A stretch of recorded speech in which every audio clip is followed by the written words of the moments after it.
আজ নিশীতে নিদ্রা যুগে যে স্বপ্ন তুই দেখেছিস সে স্বপ্ন মিথ্যে নয় রে। এই যে সত্যি স্বপ্ন, সত্য স্বপ্ন দেখেছিস। ওরে মা বাবা, আজ নিশি বুড় হওয়ার পূর্বেই তোর স্বামীকে নিয়ে তোকে 12 বছরের জন্য নির্বাসনে যেতে হবে রে মা। কি বলছেন বাবা? যদি না যাস তাহলে আমি হারাবো আমার সন্তানকে, আর তুই হারাবি তোর স্বামীকে। ও কথা বলবেন না। আমার স্বামীর জন্য আমার যত কষ্ট হোক না কেন আমি শুয়ে যাব।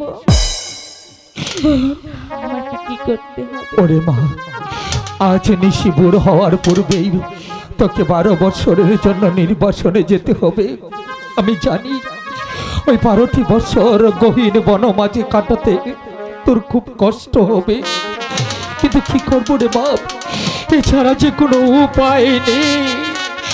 তোদেরকে বিদায় দিতে আমাদের বুকের পাঁজরও ফেটে যাচ্ছে, কিন্তু এই যে বিধির বিধান রে মা, বিধির বিধান।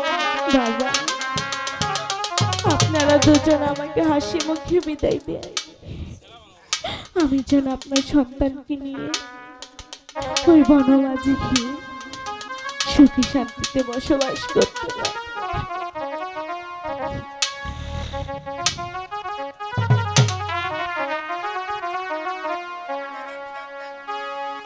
বিদায় দে নিবি তাই দি বাবা গো।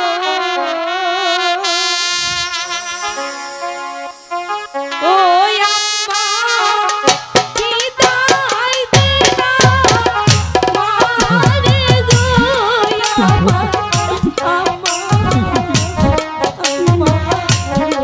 ওরে মা,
আর কাঁদিস নি রে মা, আর কাঁদিস নি।